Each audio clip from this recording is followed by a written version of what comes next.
Welcome to the Toffee Blues, your source for all things Everton. I am Gerry, joined today by the man who would take the place of two, Paul. Yeah, that's what's happening. We're going as a duo today, but Paul is mighty and bringing his Everton views double the force. Which, if you know Paul, that is his way, as is his wont.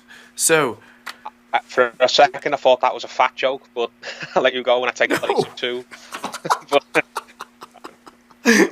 Oh, you know me, just making fun of people's appearance left and right. That's my thing. You wouldn't have earned that, Paul. You're not big enough. You're a normal-sized man. See, that's what I do. I bring out normal things about people. Hey. All right, so, anyway, all banter aside. So we're here. We got a match preview happening, and nowish. So Arsenal match is coming up this weekend. What is in store for us now that Arteta is their manager? We know that guy. We're familiar. Current form, they're 10th in the table. They're like right behind us. They have 34 points. They're 7, 13, and 6. Previous four matches. They let's see here, 2-2 draw with Chelsea. They beat Bournemouth 2-1 in the FA Cup.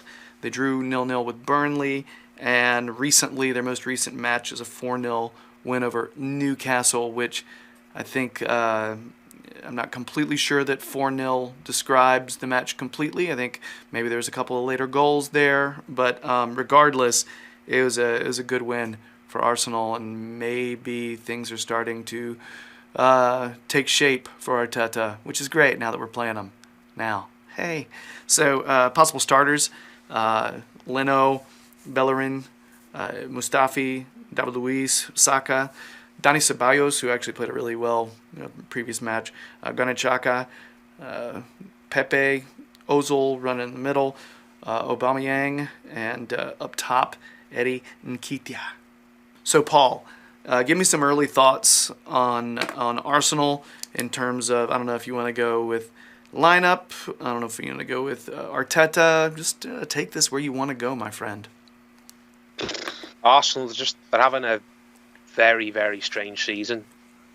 From the outside looking in, you'd say they're having a disastrous season, considering where they are in the table and the fact they've sacked the manager. But I think in an awful lot of games, they haven't played that badly. I think they've been unlucky a lot of times. How many times have they? 13, something like that? Yeah, 13 draws. 13?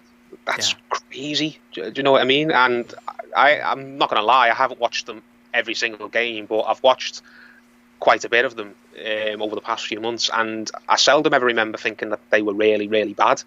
I think a lot of those draws, they've deserved to win a lot more of them than they've deserved to lose. So it just seems like they're in a flux completely. They've got a new young manager in there. They've got a lot of players who are very, very slowly trying to change their style. I mean, there's a lot of players who still have the Wenger kind of mindset embedded into them. Then they've had Unai Emery for a year and a half trying to put his ideas into them. They clearly rejected that, and now they've got Arteta who knows what his idea is. So they just seem like a very, very confused team with an identity crisis, but a team that is not awful at all. I think they are a team that is well capable of beating a really good team on their day.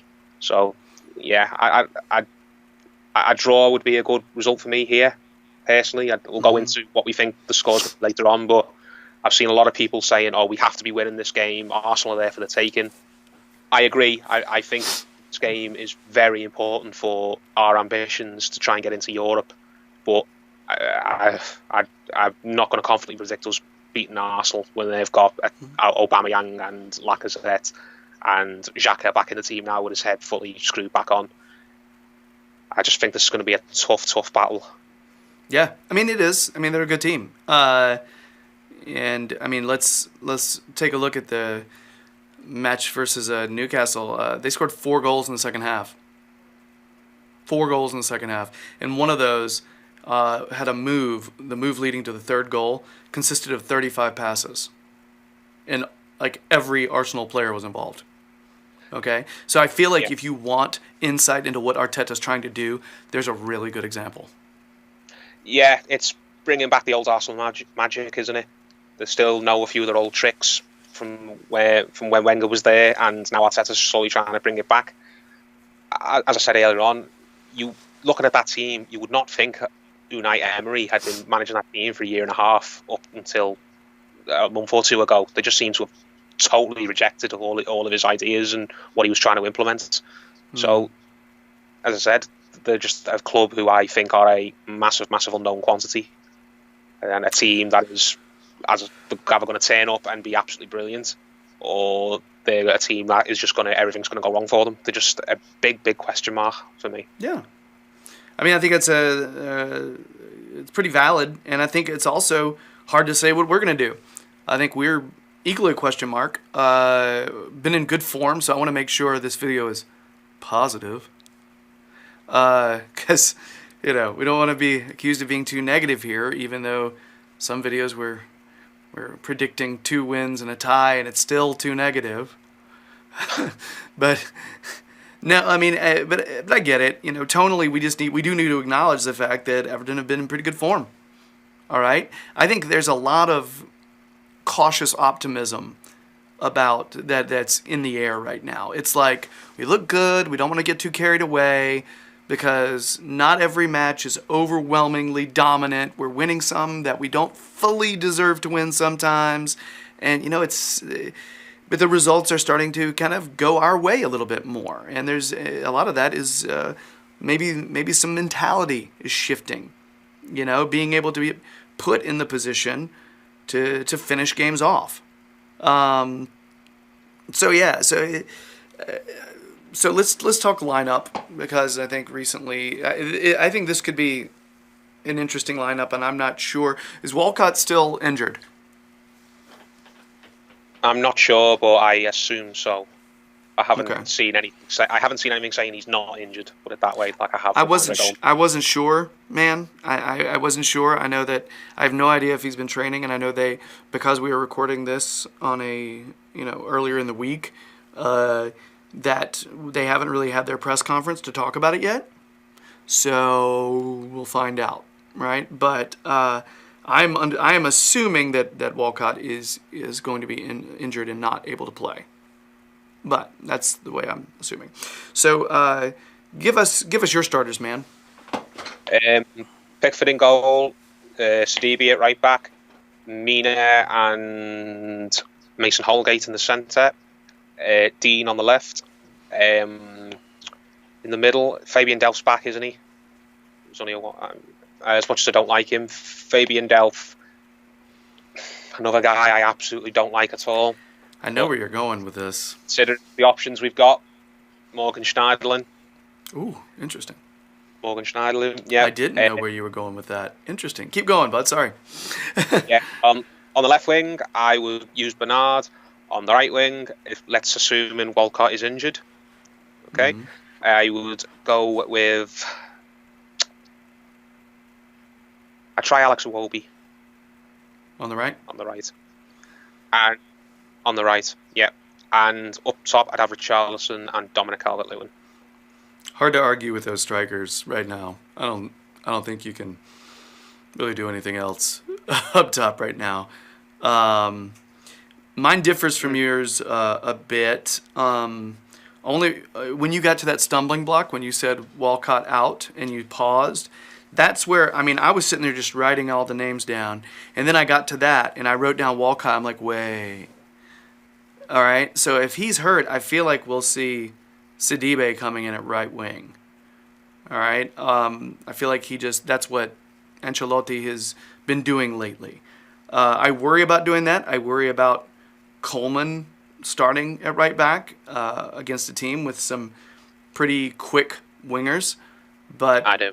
I totally do. I worry about it. I just think that's this is what Carlo's going to do. Pickford, Coleman, Holgate, Mina, Dean. I've got Sigurdsson in there with Delph, just because I wasn't sure how. It's strange. It's strange. I worry that neither one of those is particularly defensive enough So having Schneiderlin in there, I think you make a good pick by saying Schneiderlin in there because I'm a little concerned that Delph is probably the more defensive of the two. You know what I mean? And I feel like you need somebody who's actually going to shield the back four a bit. I don't know. Yeah. That's why I don't. We're going to need a sitter. Huh? We're going to need a sitter, I think. Just a guy who doesn't cross the halfway line hardly, and he's going to stay in front of the back four, and he's just going to mop up all the loose balls. I think you're probably going to be right that it is going to be Schneiderlin, but I'm going to say this because I don't want to waffle. That's my job. I'm a waffler. So I've got Sigurdsson and Delph, although it's probably going to be wrong. I've got I wasn't sure between Bernard or Iwobi because I feel like I think you could see either one popping up here for Carlo because he likes those wings to cut in so much, and I actually think Iwobi does well cutting inside. I do. But I think Bernard also has proven that he can do that too, to be fair. So I'm going to go with Bernard just because I think he didn't start the last one. So there you go. I think that's right. Is that right? No, he did, didn't he? Did he? Against Crystal Palace? Sure he did. Did he? I was there. No. Serious though, I don't fully remember, but I'm pretty sure he did. I think you're right. I think he did start. If, you know what? If he didn't, then just make fun of us in the comments. Yeah, do that. It'll be okay. I mean, I'll cry for a fortnight, but it'll be all right. So Bernard, I'm gonna say Bernard just because. I don't even have a reason now. Just Bernard, yeah. And then Sidibe on the other side and DCL Richarlison. That's it. I'm trying to think about Arsenal and which player between Iwobi or Bernard would work better against Arsenal coming in from that side, because from that side you've got Bellerin. Okay. I played both on each side coming in, not as conventional wingers. I wouldn't play them like that. I'd just play them as what Bernard's kind of been doing.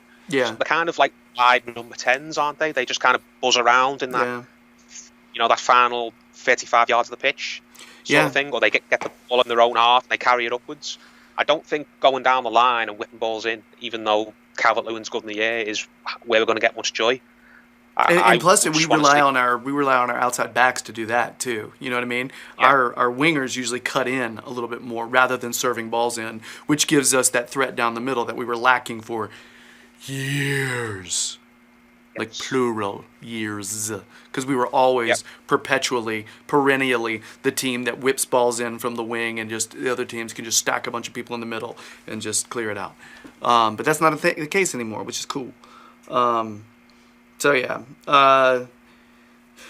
so we could see Bernard on one side and Iwobi on the other, just because they both do tend to do that well.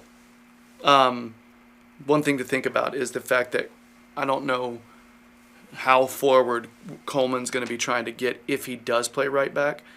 But if Sidibe's on the right, I think he'll feel a little braver about being able to get back defensively, because I worry. I just worry about Coleman lately. I just do. So, anyway, although we are talking about a player who's played in a lot of big games. So, oh, sorry. Go ahead. Say what you were going to say, and then I was going to say something else. I was just going to say, Seamus Coleman's played in a lot of big games, but I can't think of many recent examples where he's played well in big games. That's fair. It's really fair. I don't mean to be harsh, but age is catching up to him, and it's a very big pitch, the Emirates. I really think Coleman would be left in the dust if we play him. And I think that's very fair. And to be honest with you, I'm trying to think about Carlo's record and how he starts players. You know what I mean? I'm trying to think about certain situations. One of the things we haven't mentioned is Iwobi is a former Arsenal player, and he's familiar with the opposition, very familiar, and he's played on that pitch a lot. So I do believe that Iwobi is going to get some run time, and I'm actually wondering if Iwobi would start over Bernard now, having thought of that. So unless you go with I think Paul and then you run with both, which you could. I really want to see Iwobi have a good game if he plays, because I think if there was ever a game for Iwobi to really announce himself as an Everton player and get everybody on side, it's this game. That's yeah. That's good. I like that, Paul. Yeah, I like Iwobi, but an awful lot of people don't like Iwobi. If you read Twitter, a lot of people say he was a stupid buy or he's not going to fit into Carlo's system. I think if Iwobi wants to stick around long term and really get people on his side, then this is the game to start making believers out of people. And if he can't make believers out of people in this game, if he plays and he gets a fair opportunity, then I really wouldn't worry for him. This is a weird one because the stuff that I feel like Carlo's going to do doesn't match what I would do. You know what I mean?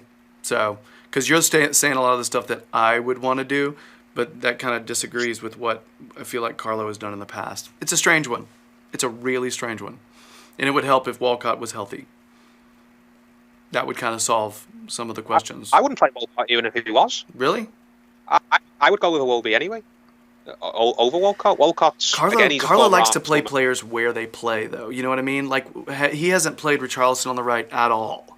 He's only played Richarlison at striker and on the left. Carlo really says, "This is your position, and this is your side." You know what I mean? Like the only player I've seen him playing kind of out of position has been Sidibe.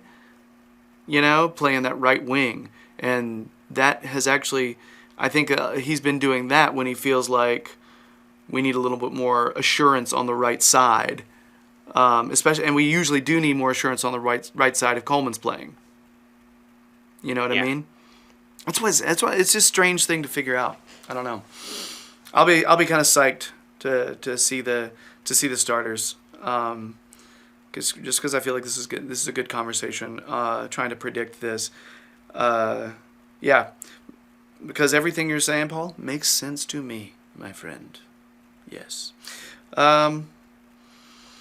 Prediction. What's the score going to be, man? I'll go over 2-2. And I am only slightly more boring at saying it'll be 1-1. So yeah, a couple of draws. I don't see that as being negative predictions, especially against it's away. When's the last time we won at the Emirates? I don't think we've ever won away at the Emirates since it opened. There you go.